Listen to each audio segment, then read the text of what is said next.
Permaneço ainda aqui em Londres. E existe uma lenda que é um símbolo, como se fosse o ícone da cultura inglesa. É a lenda de Robin Hood.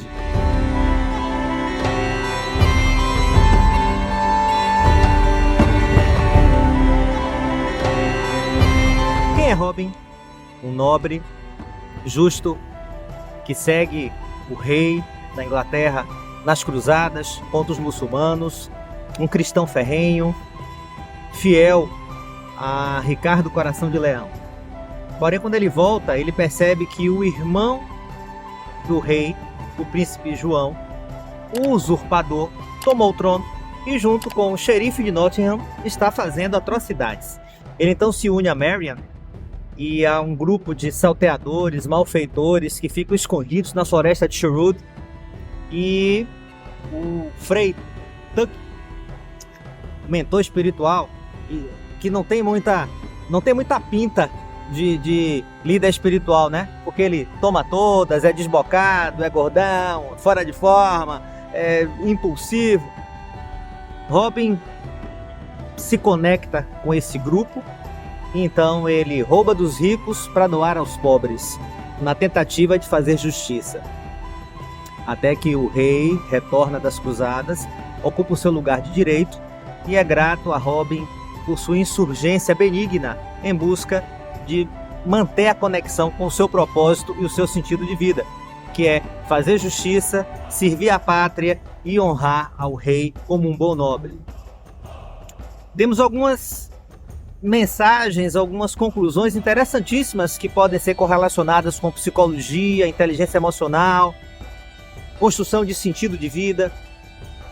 Primeiro que Robin perde tudo. Ele vai para longe de casa, participa de uma guerra super sangrenta, volta meio que perdido em busca de se reencontrar com sua jornada emocional e existencial. E aí ele percebe que está tudo mudado, que tem um usurpador, que tem um tirano, que executa tudo de mal, todos os seus planos malignos através do xerife.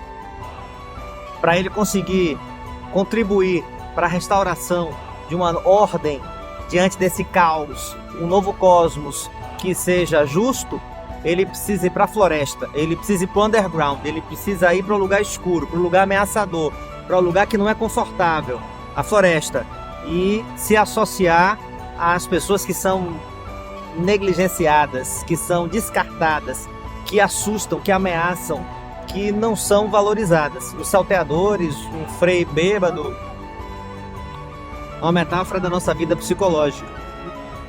Quem é o usurpador? Que se acha, que quer tomar conta de tudo porque ele é o mais importante, como se fosse o nosso ego. Quem é o xerife de Nottingham?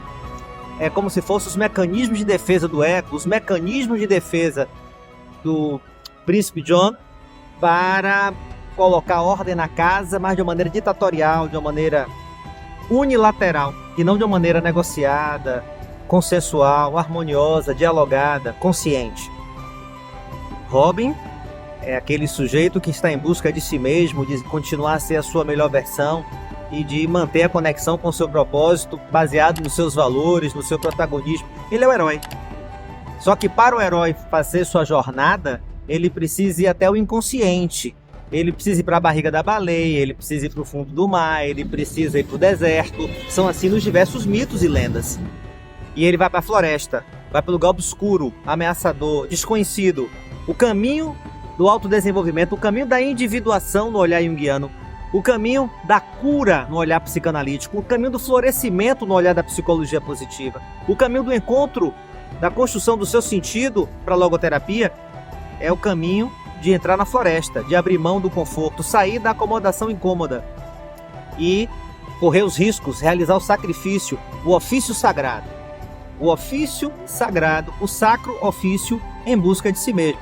E aí você tem o Frei Tuck, que simboliza esse sagrado meio fora da ordem normal, consciente, egóica das coisas, né? Meio que esse self que vai ser o grande mentor de Robin. E aí ele participa de uma série de desventuras, situações ameaçadoras, encontra o amor com Mary, encontra a parceria com o feminino para equilibrar as coisas, formam um casal e vão nessa jornada.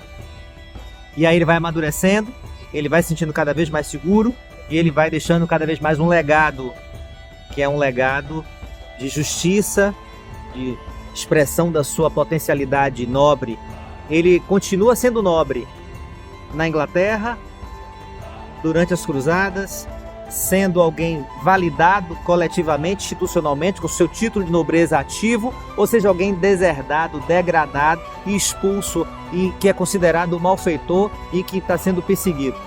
Independente do contexto, ele continua sendo fiel à sua essência, ele continua sendo alguém nobre, porque ele tem consciência do seu propósito, consciência do que faz sentido para ele, consciência dos seus valores, e tem escolhas, comportamentos que são construtivos, agregadores, coletivos. Ele percebe que a força está no coletivo e ele usa o seu arco para trazer justiça, ainda que de uma maneira transgressora. Muitas vezes a transgressão é que vai ser a forma criativa de trazer um novo cosmos, uma nova ordem num cenário caótico.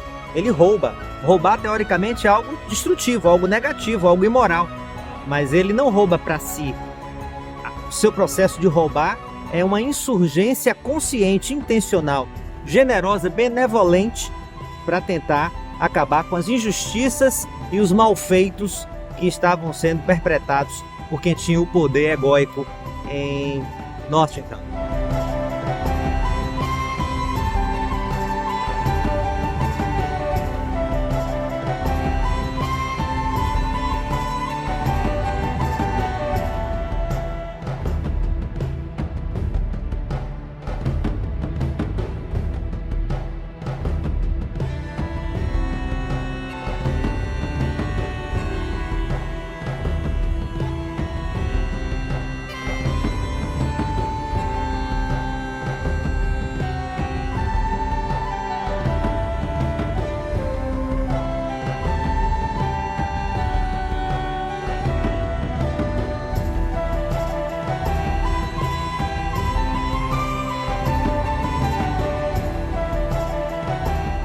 É uma boa metáfora para as nossas vidas.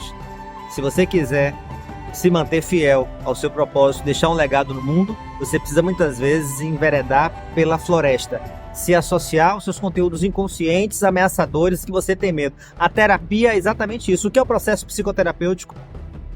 Penetrar nos confins da alma, permitir que esse inconsciente se revele, transitando pela floresta e negociando, se conectando, dialogando, se harmonizando, formando uma equipe simbólica e emocional com os seus malfeitores, salteadores, com todos aqueles conteúdos que você reprime, que você nega, sonega, expurga e deleta, porque você rotula como destrutivos e negativos. Mas no contexto adequado, no momento específico, pode ser algo muito agregador, pode estar a serviço do bem. O ladrão é que vira o herói. Olha que coisa interessante. E aquele que é o nobre, o príncipe John, o herdeiro do trono, mas que é um usurpador, é que é o maligno. Quem exercia a autoridade formal, que era o xerife, é que era o maligno, é que era o vilão. Enquanto que os bandidos que estavam sendo perseguidos nas florestas é que eram os grandes heróis e fomentadores de vida, de plenitude e de liberdade. Reflita sobre isso. Cuidado com o rótulo, com o estereótipo, com o determinismo. E para você se conectar consigo mesmo, para deixar um legado no mundo em harmonia com o seu propósito, você tem que ser alguém fiel à sua essência, independente do contexto que você estiver, como foi Robin Hood. E a partir do momento que você faz o seu melhor sempre, com as melhores das intenções e com a consciência ampliada, porque você penetrou na floresta da alma, então você vai evoluir, transcender, aprender e servir, que é a grande missão de cada um de nós nessa nossa relação com o universo, nessa relação com nossa alma, nessa relação com as outras pessoas. Psicologia, história, viajar, amplia a consciência, trazer a mitologia, permite que a gente tenha análise simbólica para que a gente entenda a jornada da alma. Valeu, galera!